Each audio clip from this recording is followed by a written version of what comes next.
بسم اللہ الرحمن الرحیم۔ آج ہم انشاءاللہ غسل سے متعلق کچھ احکام پڑھیں گے، چونکہ ہمارے ابھی طہارت کا ہی باب چل رہا ہے۔ غسل کب فرض ہوتا ہے اور غسل کا طریقہ کیا ہے؟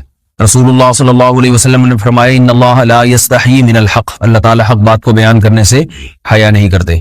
تو غسل کے جو مسائل ہیں ان میں بھی بعض دفعہ کچھ ایسی باتیں آتی ہیں جو بظاہر حیا کے خلاف ہیں، لیکن علم کی ایک بات ہے، سیکھنے اور سکھانے میں حیا اگر کریں گے تو پھر ظاہر ہے ساری زندگی جاہل ہی رہے گا انسان۔ اور غسل کے مسائل سیکھنا اس لیے ضروری ہے کہ غسل جب فرض ہوتا ہے تو جب تک مکمل غسل نہ ہو آپ کی نماز ادا نہیں ہوتی۔ رسول اللہ صلی اللہ علیہ وسلم نے فرمایا الماء من الماء، حدیث ہے کہ غسل فرض ہوتا ہے خواہش نفس کے ساتھ جسم سے منی خارج ہونے سے۔ مرد پہ غسل کب فرض ہوگا؟ جب اس کے جسم سے شہوت کے ساتھ منی خارج ہو۔ منی بالکل سفید رنگ کی چیز ہے، ایک ہوتی ہے مزی۔ شہوت پیدا ہونے سے اگر کسی کے مرد یا عورت کے صرف رطوبت خارج ہونا شروع ہو گئی، اس سے غسل فرض نہیں ہوتا۔ جب تک مکمل شہوت پوری نہیں ہو جاتی اور مادہ منویہ خارج نہیں ہو جاتا، چاہے احتلام کی صورت میں ہو یا کسی بھی طرح سے ہو۔ مردوں کے ساتھ چونکہ یہ بہت زیادہ ہوتا ہے، نائٹ فال کی صورت میں مردوں پر غسل کی یہ صورت بہت زیادہ فرض ہوتی ہے۔ جیسے ہی بلوغت ہوتی ہے تو احتلام شروع ہو جاتا ہے، ہفتے میں 1 دفعہ 2 دفعہ 3 دفعہ، بعض نوجوانوں کو روزانہ بھی 2 دفعہ ہوتا ہے، جبکہ خواتین میں یہ والے غسل کی صورت بہت ہی کم ہوتی ہے کہ ان کو نائٹ فال ہو یا اس طرح سے غسل فرض ہو۔ ہزاروں میں کسی ایک عورت کے ساتھ ایسا ہوتا ہے۔ ایک صورت تو یہ غسل فرض ہونے کی۔ دوسری صورت کیا ہے کہ جب انسان اپنی زوجہ کے ساتھ ملاپ کرے اور انٹرکورس ہو جائے، چاہے اس صورت میں ڈسچارج دونوں میں سے کوئی ہو یا نہ ہو، لیکن دونوں پہ غسل فرض ہو جائے گا، مرد پہ بھی اور عورت پہ بھی۔ یہ تو مردوں کے غسل کے فرض ہونے کا ہے۔ مردوں کے غسل میں ایک چیز یہ بھی ہے کہ اگر آپ نے رات کو نیند کی اور صبح آپ اٹھے اور آپ نے کپڑوں پہ نشان دیکھا، اب آپ کو یہ پتہ نہیں چل رہا کہ یہ منی کا نشان ہے یا مزی کا ہے، تو بھی آپ پر غسل کرنا فرض ہے۔ یہی سمجھا جائے گا کہ یہ آپ خواب میں ڈسچارج ہوئے ہیں۔ عورت پر جو غسل فرض ہوتا ہے ایک اور صورت میں ہوتا ہے کہ جب خواتین کو ایام آنا بند ہو جاتے ہیں، حیض یا نفاس سے جب پاک ہو جائیں، تو بھی ان پہ غسل فرض ہے۔ یہ تو غسل کی فرضیت سے متعلق احکام تھے۔ کچھ چیزیں ایسی ہیں جن میں غسل سنت ہے، فرض نہیں ہے۔ جمعہ کے دن غسل کرنا رسول اللہ صلی اللہ علیہ وسلم نے بہت زیادہ تاکید کی ہے۔ سنت کی 2 قسمیں ہیں، سنت مؤکدہ اور سنت غیر مؤکدہ۔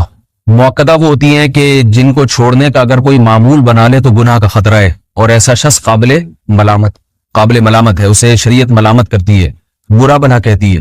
تو غسل سنت مؤکدہ ہے، ہفتے میں 1 مرتبہ، چاہے جمعے کے دن ہو یا کسی بھی دن ہو۔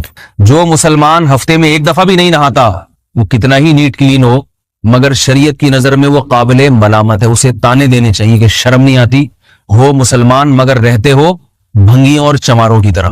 ملامت تو اسی کو کہتے ہیں نا۔ اس کی دلیل رسول اللہ صلی اللہ علیہ وسلم نے فرمایا، صحیح حدیث ہے، حق علی کل مسلم ان یغتسل کل اسبوع مرتن، کہ ہر مسلمان پر لازم ہے کہ وہ ہفتے میں کم از کم 1 مرتبہ غسل کرے۔ ہر مسلمان پر لازم ہے، چاہے اس پہ غسل فرض نہ بھی۔ اور کس دن بہتر ہے؟ جمعہ کے دن۔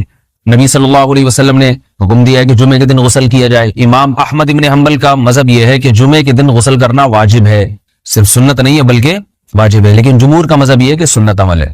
غیر مسلم جب اسلام قبول کرتا ہے تو اس وقت بھی اس کے لیے غسل کرنا سنت ہے۔ جب ہم مردے کو نہلاتے ہیں تو جو مردے کو نہلائے اس کے لیے بھی خود غسل کرنا افضل ہے، سنت عمل ہے۔ عید کے دن غسل کرنا سنت عمل ہے۔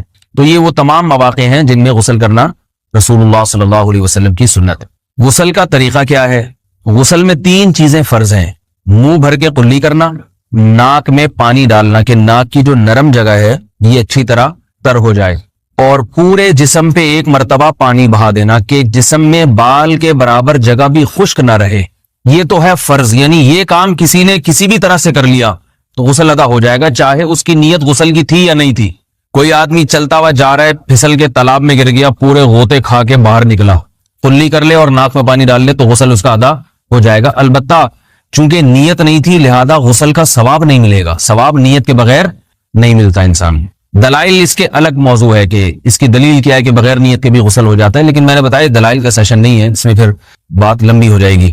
تو یہ تو ہے فرض، پورے جسم پہ پانی بہانا، قلی اور ناک میں پانی۔ سنت طریقہ کیا ہے؟ رسول اللہ صلی اللہ علیہ وسلم غسل کیسے کرتے تھے؟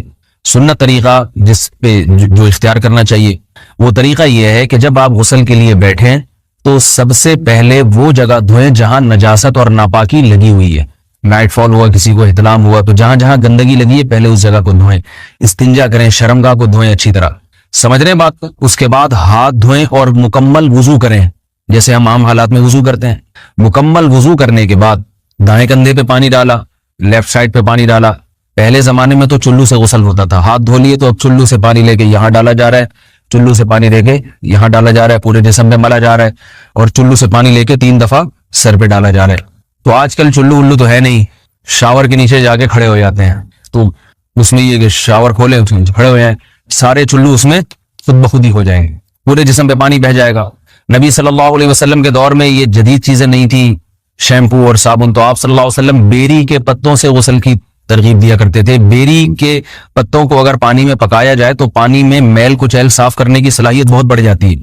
ہمارے زمانے میں اس تکلف کی ضرورت نہیں ہے, صابن ملتے ہیں اس سے نہایا کریں. بہرحال کہنے کا مقصد یہ آپ لوگوں سے, تو یہ سنت طریقے سے غسل ہو جائے گا آپ کا. سمجھ رہے ہیں بات کو؟ سب سے پہلے استنجا کیا, اس کے بعد وضو کر لیا, اس کے بعد غسل کر لیا.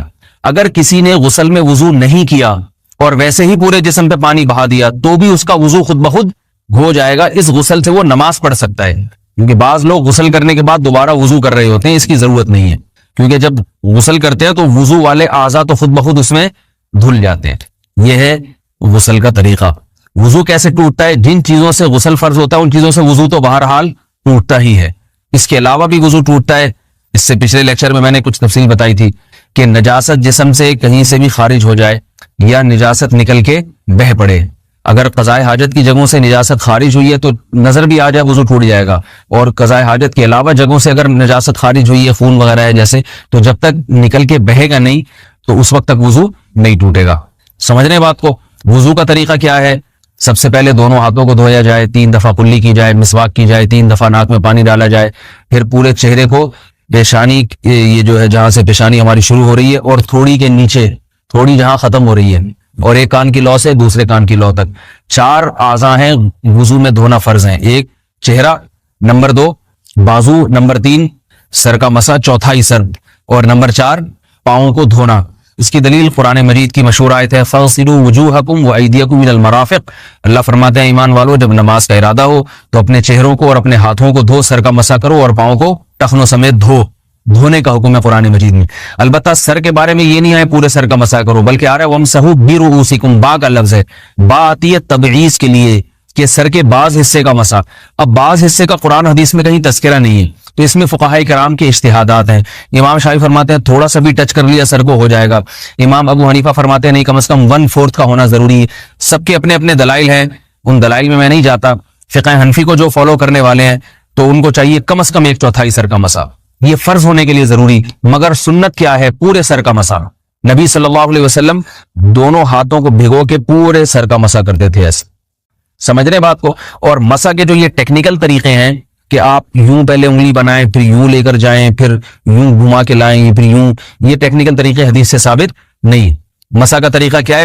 بھیگا ہوا ہاتھ لے کے ایسے پورے سر کو ہو گیا. پھر حدیث میں یہ بھی ہے کہ یوں لے جاؤ اور یہ بھی ہے کہ 2 واپس بھی لے کر آؤ, دونوں طرح سے ثابت.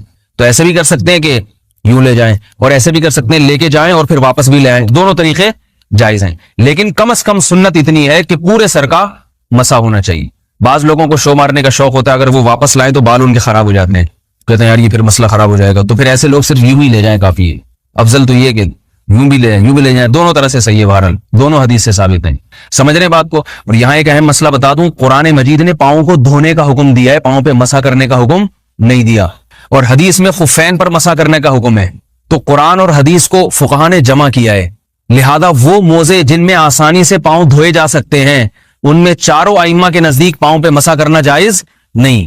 سعودی عرب میں جو بعض سلفی حضرات اور یہاں ہمارے ہاں بھی اہل حدیث حضرات نے عام موضوع پر بھی جو مسا کی ایک روایت ڈال دی ہے, اسلاف میں, تابعین, تبع تابعین میں اور چاروں ائمہ کے مذاہب میں اس کا ثبوت نہیں ملتا. اگر اسلاف میں کوئی قائل بھی ہے تو ایک شاذ قول, اکا دکا قول ملتا ہے, ورنہ یہ ائمہ اربعہ کے مذہب کے خلاف ہے. اور جو احادیث جو نقل ہوتی ہیں صحیح سند کے ساتھ ان کے بھی خلاف اور قرآن کی آیت کے بھی خلاف ہیں. اس لیے کسی نے عام ساکس پہ اگر مسا کر لیا, جو عام طور پہ آفس پہن کے جاتے ہیں لوگ, اس میں تو پاؤں, آپ اگر ساکس کو پانی کے نیچے رکھیں پورا پاؤں دھل جائے گا آرام سے. تو وہاں کیا ہو رہا ہے کہ قرآن مجید کے حکم کی مخالفت لازم آ رہی ہے, آپ پاؤں دھو نہیں رہے. تو اس لیے ہم یہ سمجھتے ہیں کہ اس صورت میں نماز ادا نہیں ہوگی. سعودی عرب میں بعض سلفی حضرات نماز پڑھاتے ہیں، وہ ایسے ہی کرتے ہیں کہ عام سوکس پہ مسا کر کے نماز پڑھا لیتے ہیں. تو فتویٰ اسی پر ہے کہ ان کی اگر کسی کو یقین ہے کہ اس نے عام سوکس پہ مسا کر کے نماز پڑھائی ہے تو اس کے پیچھے نماز ادا نہیں ہوگی، کیونکہ قرآن کے مطابق اس کا وضو ہوا ہی نہیں ہے. صدیوں تک کوئی بھی اس قول کا قائل نہیں رہا ہے کہ عام سوکس پہ بھی مسا ہو جاتا ہے. یہ ابن تیمیہ رحمہ اللہ تعالیٰ 7ویں صدی میں اس کے قائل تھے، اور تابعین میں اکا دکا قول ملتے ہیں اس کے، لیکن شاذ قول ہیں، مرجوح قول ہیں جن پر امت نے فتویٰ نہیں دیا. اور اب سعودی عرب میں بعض سلفی حضرات اس کے قائل ہیں. ہمارے ہاں اہل حدیث حضرات بھی چونکہ اکثر سعودی عرب کے سلفی حضرات ہی کو فالو کرتے ہیں، تو انہوں نے بھی وہیں سے یہ فتویٰ لیا ہے.